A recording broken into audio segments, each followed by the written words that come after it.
Welcome to the I Love Coaching podcast, the show where we help coaches, entrepreneurs, and leaders build businesses that create massive impact.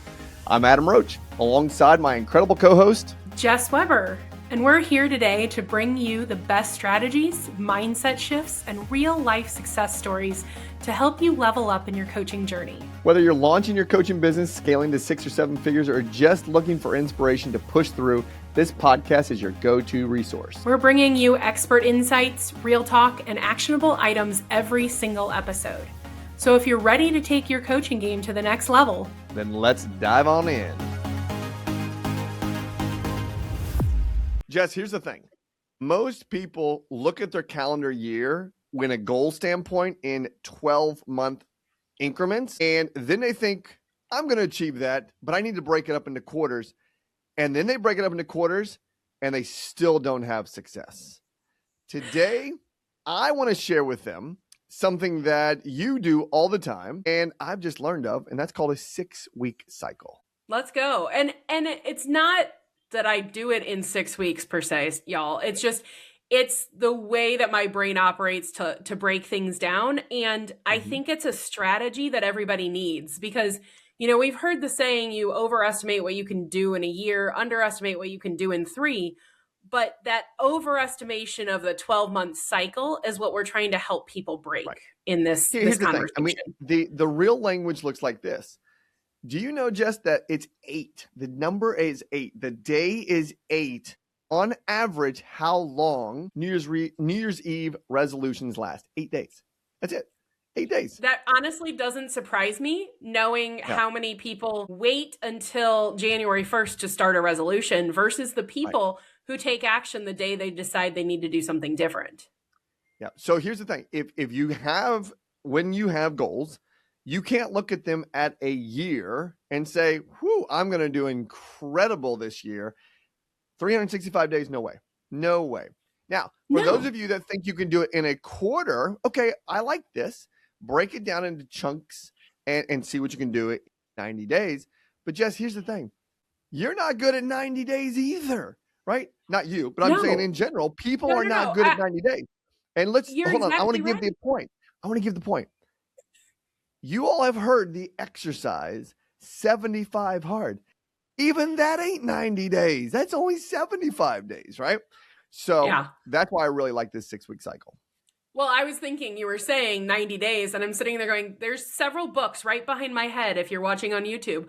One of them is the 12-week year. Another one is the one thing with a 66-day challenge built in. And 75 hard is somewhere over in the black book somewhere, right? So I get the containment and creating a container and a time-bound goal for yourself, but our behavior naturally as humans is cyclical, and that is too big of a cycle for us. We're asking too much of ourselves in business, in life, in goals to try to set something even that big because life likes to throw curveballs, and it's so easy to get distracted by those curveballs or the shiny objects that are in the outfield or whatever it is, since we're using a baseball analogy. And it's like when you can be intentional and focused, you can get so much more done faster and you won't think as linearly, which is a reason that I love operating in this space this way. Right. So here's what I want to do. I want to break this down into 3 teachable segments. And the first one is going to be, what is the actual framework of this 6-week cycle? The second one is going to be, what do I need to learn? What do I know? How do I need to break this down into what do I need to learn? And then the last one, and again, I learned this through Taki Moore. So he helped coach us in this space called Black Belt Coaching. So I'm going to give him all the credit for this. And the last one is, how do I create a big easy, right? And I can't wait to explain that. So you guys want to hear that one, so stick around for that. So let's dive into the framework for this. The framework of a 6-week cycle looks something like this. But first of all, just how many 6 weeks can we get in a quarter? 2. 2, exactly, 12 right? weeks, yeah. That's right. You were throwing math at me that I wasn't ready for there. I shared that because here's the cool part. A lot of our listeners will say, well, I break my year down into quarters, and I love that. Continue to do that. Though what we want to help you today is let's break that quarter down into 2 cycles. Now, we didn't call them sprints because sprints From my college days of playing tennis, if I did a sprint, Jess, what did I want to do after a sprint? Take a break, Cool down. right? Yeah, Cool down, right? Or in my case with Coach Ron Alvarez, he'd say, go get the trash can, Roach, because you're probably going to puke after this sprint, right? But here's what the 6-week frame cycle looks like. The first 1 to 2 weeks of this cycle, we're going to call this an up cycle. You are learning, okay? You're taking something that you don't know and you're learning about it. Now, this may take you 1 week and you may be finished, but no more than 2 weeks. You only get 2 weeks to learn something at the most. So we're going to call that the up cycle. Then on the down cycle of the 6 weeks is where you are now implementing what you just learned. So if you had 1 week and you knocked out all the learning of everything that you needed to know in that specific space, you now have week 2, week 3, and week 4 to go GSD, right? You want to go implement what you just learned. And just what's really neat about that is we sometimes don't give ourselves enough runway to learn, right? We'll go watch something on YouTube or we'll go watch something in a learning space and we think we have to come back and implement day 2. But this 6-week cycle actually gives you a good runway to stay in a learning phase and then go implement. What do you think? What do you like about that? I love this. And I think it's a great lesson in giving yourself permission to not always do. Right. We find, working with coaches who are most often entrepreneurs, right? Or they're stepping into an entrepreneurial space, that there's a sense of urgency that comes with being an entrepreneur. I got to pay my bills. I got to make money. I'm not having a consistent income through a W-2 or a salary. And so it's one of those situations where there's the sense of urgency that's this underlying motivator for a lot of people that's typically financial first. Right. And so they will want to get things done faster, your GSD, get stuff done before they learn. And they just want to learn as they fail and stumble and figure it out along the way. Right. But that is not the best strategy for actually accomplishing the goal quickly, because you're going to spend a lot of time cleaning up scraped knees when you trip and fall. You're going to spend a lot of time doing, 90-degree or 180-degree turns as you're figuring out the path to the success that you're looking to achieve. And this strategy of slowing down to speed up and taking a week or 2 to learn, study before implementing allows you to implement significantly faster and in a significantly shorter amount of time, because you've already done the legwork of the audit and the strategy and the setup to actually get it done the right way the first time, or the best way that you know how in that first moment. Right. Yeah. So if you take a week to go learn and now you give yourself 3 weeks to implement, here's the neat part of Jess's language is, let's say that first week of implementation, you suck.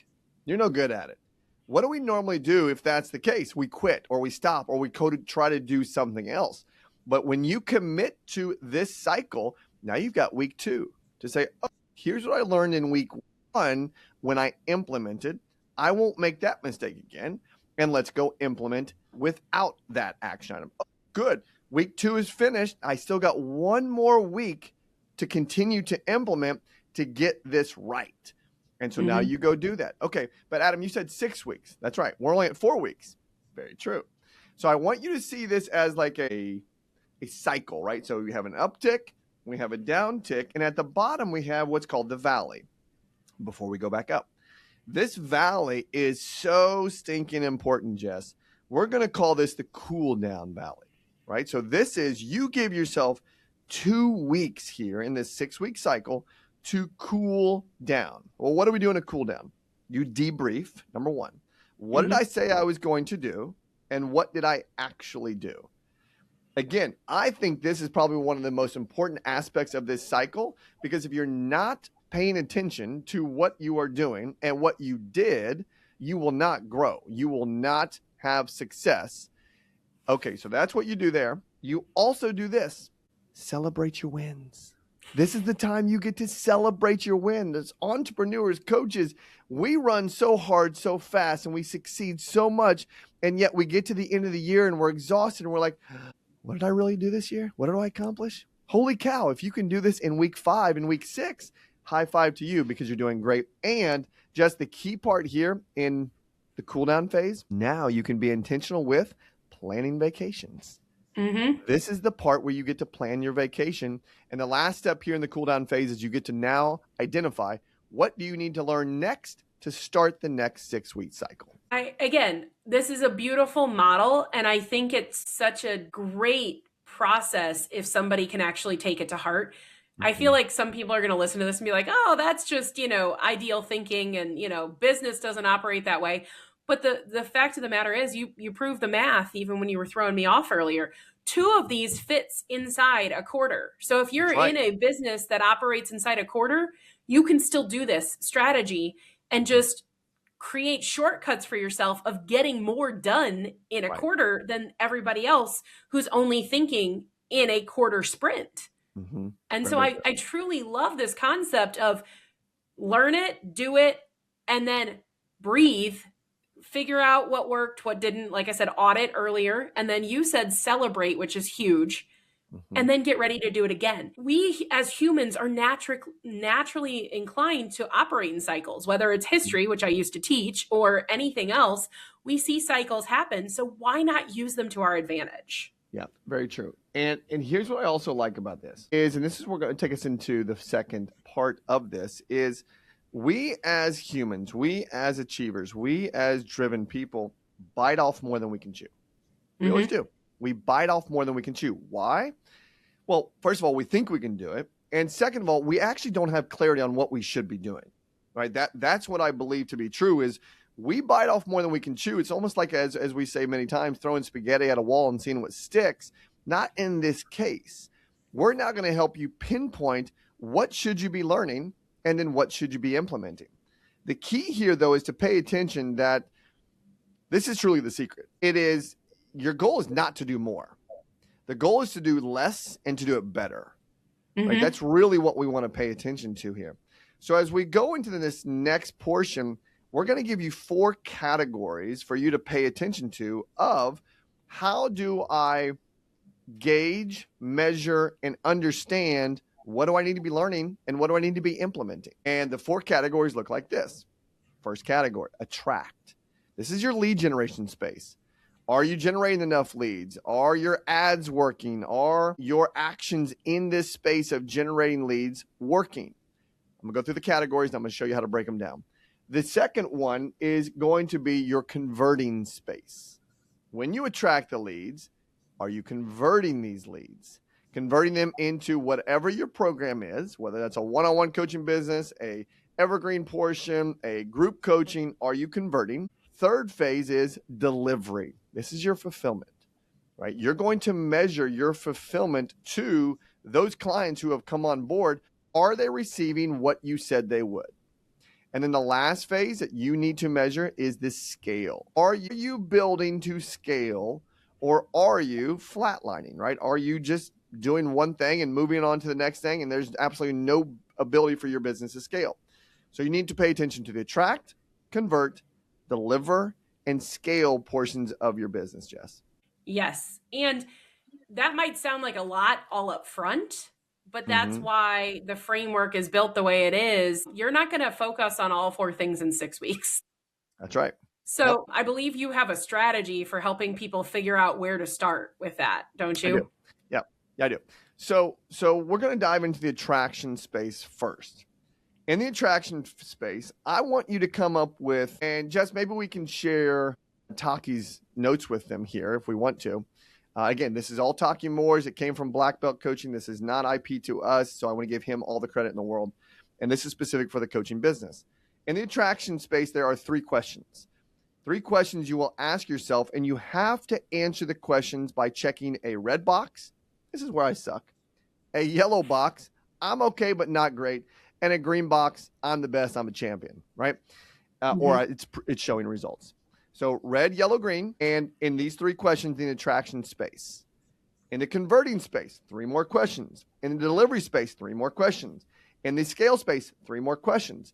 And you're going to go through and red, yellow, green, yet red, yellow, green, each one of them. Once you have done that, you're going to look at all the reds and all the yellows.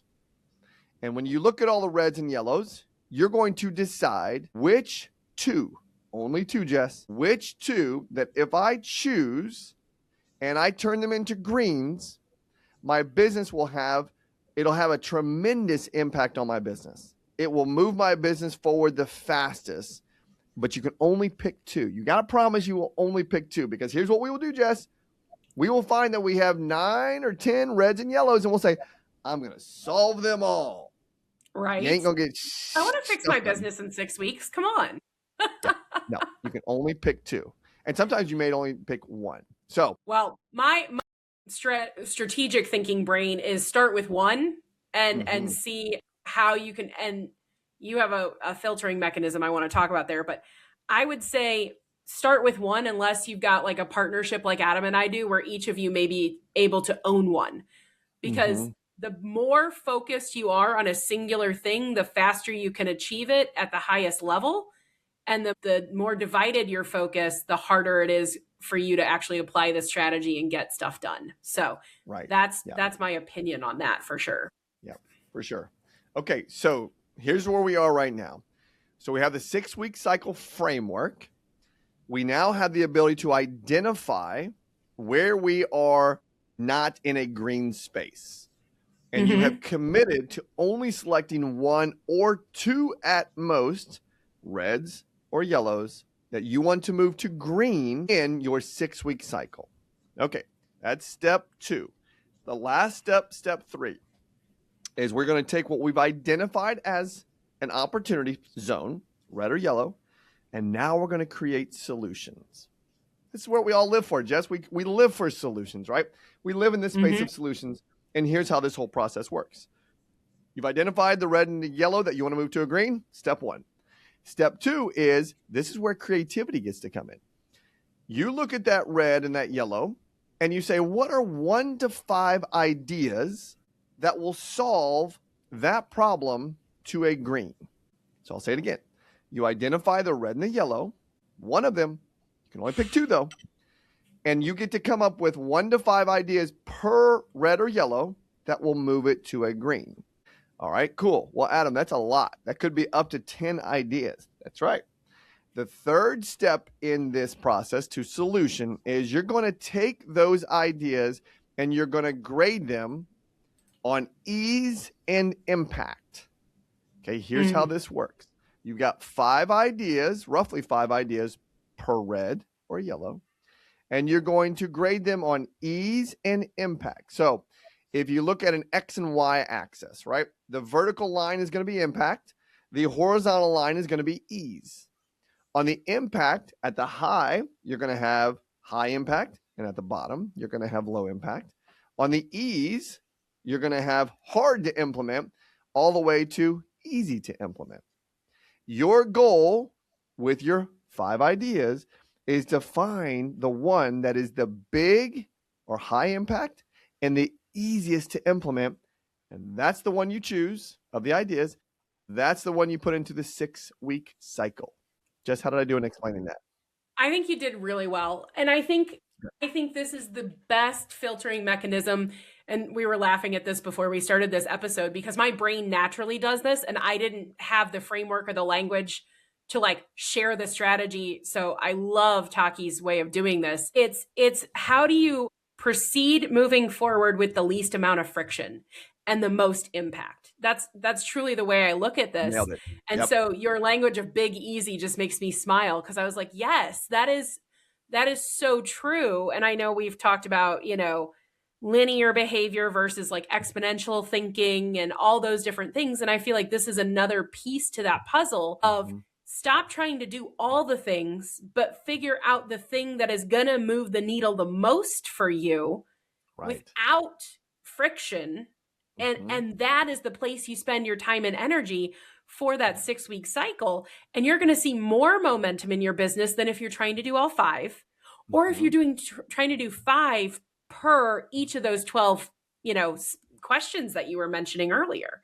Because 5 times 12, for those of you who are not math people, that's 60 things that I've seen people try to do at one time. It doesn't work. That's right. And so this strategy of the 6-week game plan, follow one course until successful, Robert Kiyosaki, still one of my favorite acronyms. If you do one thing intentionally for 6 weeks, learn it, do it, and then reflect on it, you're going to see so much growth in your business, so much momentum without the friction. Well, and the neat part about the whole process is you're being intentional, right? You're being intentional, and you're diving into your business. You all have heard this language so frequently. It is, when do you get to work on your business versus in your business? This is truly working on your business, but it's not only working on your business, it's intentionally working on your business in the specific areas that will move your business forward the fastest. And guess what? You get to build creativity into this with 5 ideas, but you only get to pick one. And that one that you pick is the big, easy one.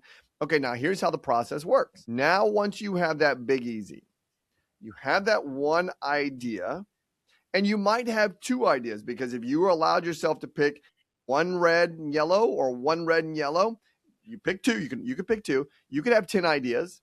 Those 10 ideas you could lay into the box or the filtering mechanism, and you come up with 2 big easies. You take those, you get 1 to 2 weeks to now learn how to. Okay? You get 1 to 2 weeks to learn how to, and then you get between 2 to 3 weeks to go implement of those ideas. That's it. That's how this framework works. Then you get to the cool down phase, and you can say, what did I say I was going to do? How did I do? Did I move from a red, yellow to a green? And if you didn't, guess what? You get to do it again the next 6 weeks. You don't have to change anything. You get to do it again. Why? Because that is the most impactful thing that you decided would move your business forward the fastest. And that's how the 6-week cycle works, Jess. It's a beautiful, beautiful thing. I love it. I love it. And I love that we're now on the same page, and you have a better insight into how my brain already operated.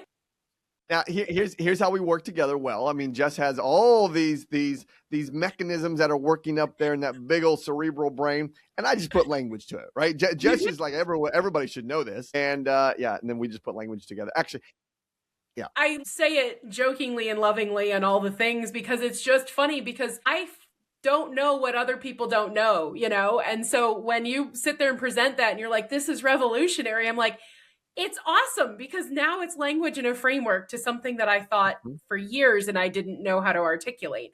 So I learned something new in this too. This is not meant as an arrogance, or ego thing.